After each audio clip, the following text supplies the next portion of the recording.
Hey T, thank you for your question. Unfortunately, I had to leave an answer before I could make a video responding, but your question was, what is a doctor who specializes in sickle cell called? And quite simply, he's called, or they're called, hematologist. Yeah. Um,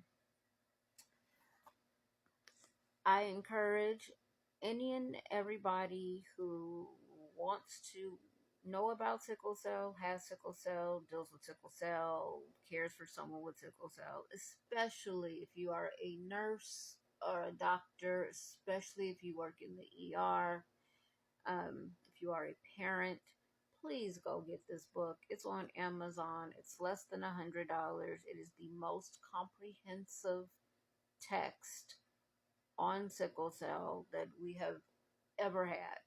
And it's really a shame that more people are not out, like, taking it off the shelves, honestly.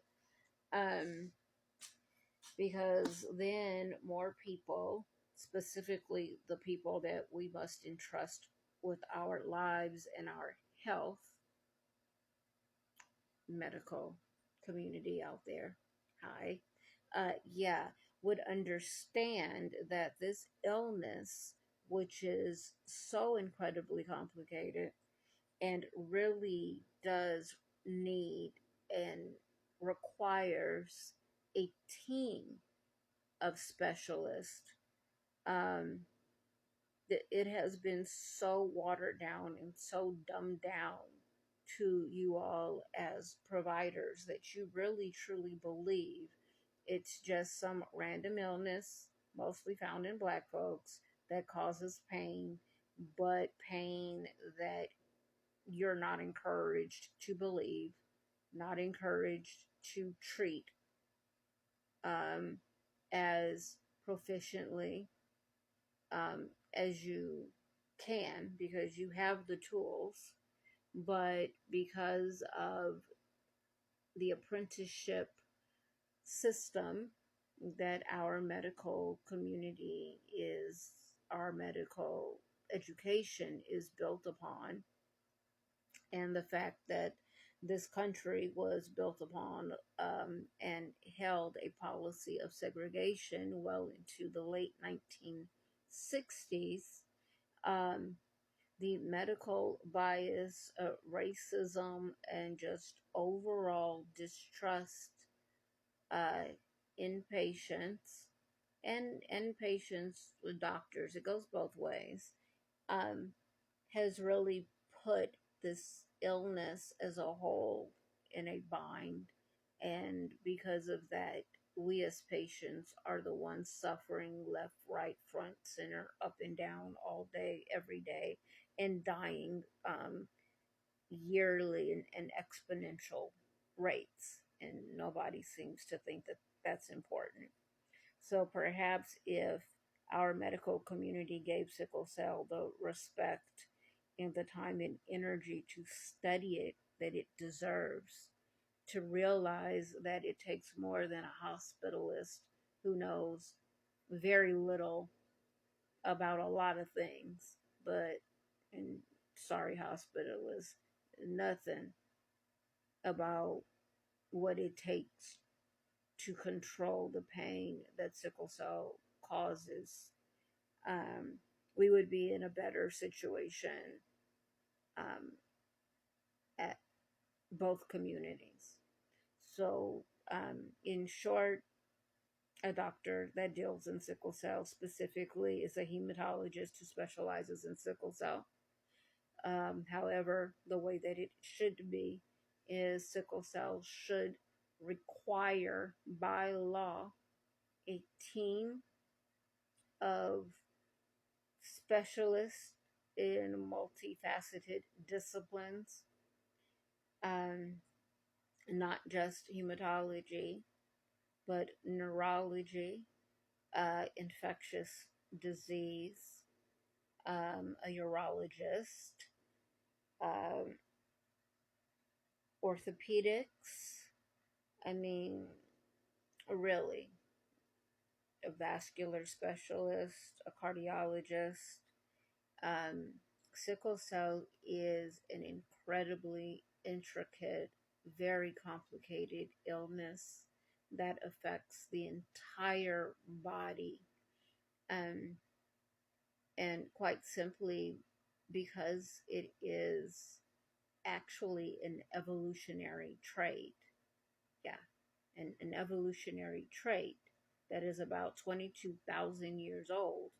So that means for 22,000 years, the human body has recognized its need to make itself inhospitable to specifically malaria, but really to any type of virus that's going to need more than 10 to 20 days to incubate properly and get active within the whole host system.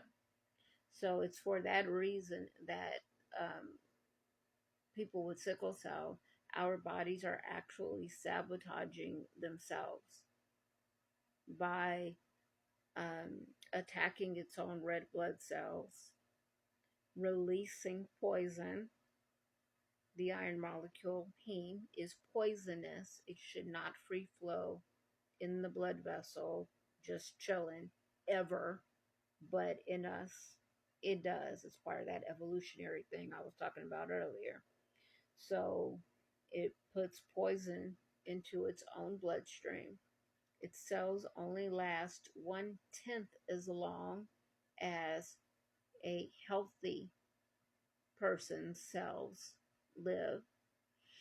And as a result of that, it causes this cascading effect in which these blockages that are caused by the hemolysis, so that's the act of the red blood cells breaking themselves down, pouring the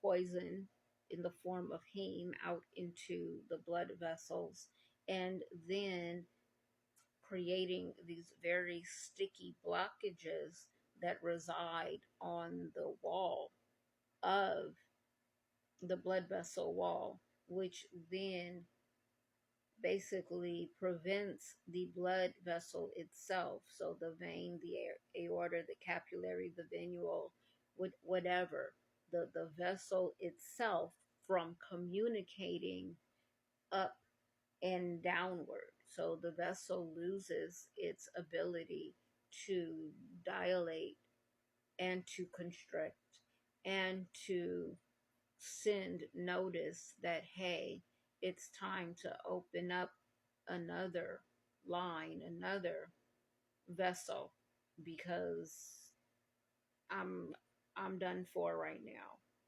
All of this is happening in our bodies, in the 60,000 miles of blood vessels that are in the human body 24/7. If that does not sound complicated in like something that one person should not have to carry the burden of caring for in another person, I don't know what. So, yeah, you only have to be a hematologist. I don't want to say only, but a hematologist is the doctor that takes care of people with sickle cell. But sickle cell truly requires a comprehensive team of multiple disciplines um, to care for the patient community, because it just is that crazy and overwhelming. Let's just put it that way. I hope that helps. Again, go buy it. It's on Amazon. It's less than $100, and you can get it via Kindle. Y'all have a wonderful day, and please always remember that sickle cell is our superpower.